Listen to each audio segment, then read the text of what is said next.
নমস্কার বন্ধুরা, কাজল ভিলেজ কিচেনে সকলকে স্বাগত জানাই। রোজকারের মতো আজও রান্নাঘরে চলে এলাম। আজকের রেসিপি একদম বাড়িতে থাকা কিছু অল্প উপকরণ দিয়ে মুচমুচে সন্ধ্যের একটা টিফিন করে আপনাদের সঙ্গে শেয়ার করব। তার জন্য প্লিজ প্রথম থেকে লাস্ট পর্যন্ত ভিডিওটি দেখতে থাকুন, আশা করছি বেশ ভালো লাগবে। তো চলুন তাহলে শুরু করা যাক।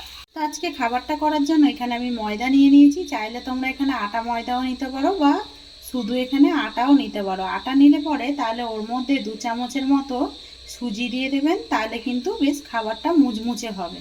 তো এখানে আমি 1 বাটি ময়দা নিয়েছি। এর মধ্যে এবারে কিছু উপকরণ দিয়ে দেবো স্বাদ মতো লবণ বা মাপ মতো লবণ, আর দেবো এর মধ্যে কালা জিরে। তো এখানে কালা জিরে দিয়ে দিলাম। এবার আমি এর মধ্যে দেব বেশ কিছুটা জোয়ান দিলে পরে তাহলে কিন্তু গ্যাস অম্বল এটা কিছুই হয় না। হাতে একটু পেস্ট করে নেব, খুব ভালোভাবে ঘষে নেব। দিয়ে এবারে জোয়ানটাও আমি দিয়ে দেব। আর এখানে দিয়ে দেব আমি 1.5 চামচ সাদা তেল। তো এখানে তেলের পরিবর্তে কিন্তু ঘিও দিয়ে দিতে পারো, তাতে করেও হবে। ঘি দিলে পরেও আরও ভালো হবে। আমার হাতের সামনে এখন নেই তাই আমি দিলাম না। এবারে সমস্ত উপকরণগুলোকে খুব ভালো করে মিশিয়ে নিতে হবে। ময়মটা কিন্তু খুব ভালোভাবে দিতে হবে। ময়মটা খুব সুন্দর করে দিয়ে দিয়েছি। আর এই দেখুন, মুঠো করলে পরে অতি অবশ্য মুঠো হয়ে যাচ্ছে, আর ভাঙলে পরে বালির মতোভাবে কিন্তু এটা ভেঙেও যায়। তো একটু হাত দিয়ে এইভাবে একটু ঘষে ঘষে ময়মটা দেবেন, তাহলে কিন্তু বেশ মুচমুচেও হয় আর খাস্তাও হয়। এবারে আমি এখানে জল দেব। এখানে 1 কাপ জল নিয়েছি আমি। তো এতটা লাগবে না, অল্প অল্প করে জল দেব। তো এখানে 3 চামচের মতো জল দিয়ে দিলাম। দিয়ে এবারে ঠিক শক্তও হবে না, নরমও হবে না, একটা ডো রেডি করে নিতে হবে। খুব ভালোভাবে আমি ডোটাকে রেডি করে নিলাম। আর দেখুন এরকমই ঠিক হবে। ডোটা ঠিক এইভাবেই মেখে নিতে হবে। আর জলটা দেখুন ঠিক একদম পুরো 1 কাপও লাগেনি আর আধ কাপও লাগেনি। এটা কিন্তু এত দূর অবধি ছিল, অল্প একটু জল লেগেছে। এর মধ্যে কিন্তু বেশি জল দেওয়া যাবে না, আর একেবারে দিয়ে দেবেন না, অল্প অল্প দেবেন। দিয়ে একটা ডো রেডি করে নেবেন। এবারে এটাকে ঢাকা দিয়ে রেখে দেবো, ততক্ষণ আমি একটা পুর রেডি করে নিই। অপর দিকে একটা কড়া গরম হতে বসিয়ে দিয়েছি আমি। এবারে কড়ার মধ্যে দিয়ে দেবো সাদা তেল। 1 চামচের মতো দেবো সাদা তেল, খুব বেশি তেল দেওয়ার দরকার নেই। এবারে এখানে 2টো আলু নিয়েছি। দেখুন এই আলু দুটোকে আমি একটু গ্রেটারের সাহায্যে গ্রেট করে নেব, যাতে করে না দানা দানা মতো থাকে। ততক্ষণে তেলটাও আমার গরম হয়ে যাবে।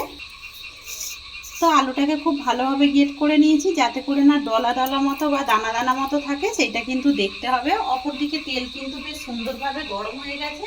তেলের মধ্যে আমি কিছু ফোড়ন দেব। দিয়ে দেবো আমি এর মধ্যে গোটা জিরে। তো গোটা জিরে দিয়ে দিলাম, ওই 1/2 চামচের মতো জিরে দিয়ে দিলাম। এবারে ফোড়নটাকে আমি একটু ভেজে নেব। ফোড়নটা থেকে একটা সুন্দর মিষ্টি গন্ধ এসেছে, তখন আমি এই গ্রেট করে নেওয়া আলুটাকে দিয়ে দেব। আর এতে খুব বেশি তেল দেওয়ার দরকার নেই, এরকমই অল্প তেল দিয়ে দেবেন, তাতে করে কিন্তু খেতে খুব ভালো লাগবে আর পুরটাও ভালোভাবে রেডি হয়ে যাবে। এবার আমি এর মধ্যে কিছু শুকনো উপকরণ অ্যাড করে দেব। দিয়ে দেবো আমি এর মধ্যে হলুদ গুঁড়ো দিয়ে দেব। এবারে দিয়ে দেবো আমি এর মধ্যে কাশ্মীরি লঙ্কার গুঁড়ো, বা টেস্টটা একটু সুন্দর হবার জন্য আপনারা চাইলে কিন্তু এখানে লঙ্কার গুঁড়ো ব্যবহার করতে পারেন। আর আমি দিয়ে দেবো এখানে বেশ কিছুটা গরম মশলা গুঁড়ো।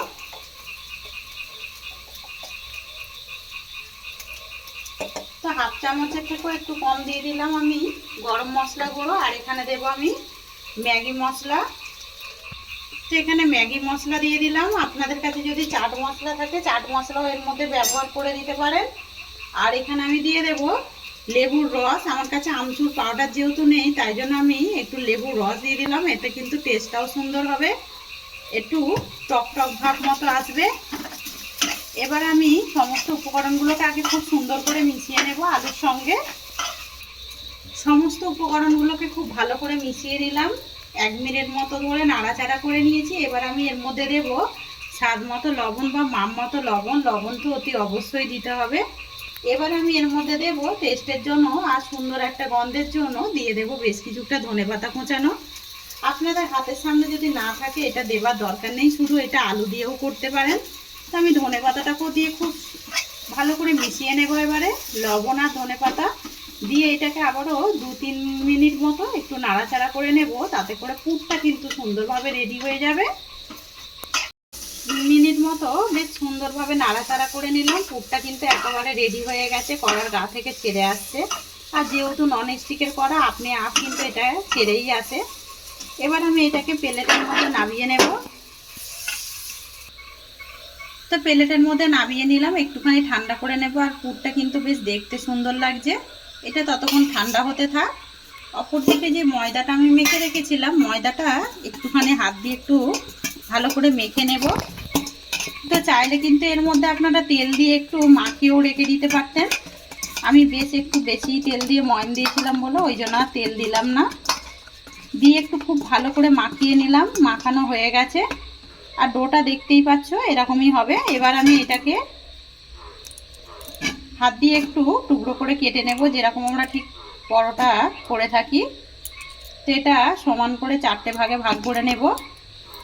তো এইগুলোকে আমি লেচি কেটে নিয়েছি আর একটু বেশ সুন্দর করে গোল করে নিয়েছি। এবার এখানে একটা বেল্লা চাকি নিয়েছি, অপরগুলোকে ঢাকা দিয়ে রেখে দেব।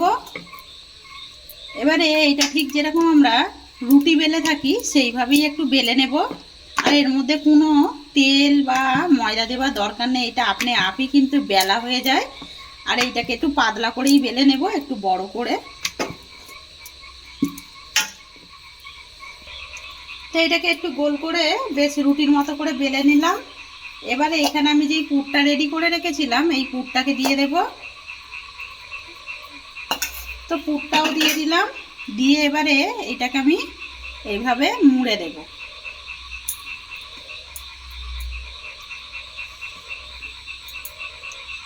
দিয়ে হাত দিয়ে আবার আমি এটাকে ঠিক যেরকম ঠিক পরোটা করি আমরা, সেইভাবে আমরা গড়ে নেব।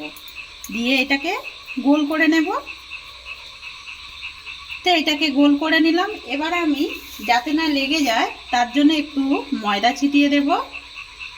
দিয়ে এটাকে দু পিঠ এইভাবে একটু চেপে পেস্ট করে এটাকে একটু এরকমভাবে গোল করে দিলাম। আর এটা গোল বেলবো না, ঠিক লম্বা আকারের বেলে নেব। বেলাটা এরকম হয়েছে, এই যে আলু বেরিয়ে গেছে, এতে করে কিন্তু কিছু হবে না। এইভাবে এবারে আমি একটা ছুরি নিয়ে নিলাম। এটা পুরো মাঝ বরাবর কাটবো না, ঠিক এইভাবে আমি এটাকে একটু কেটে দেব।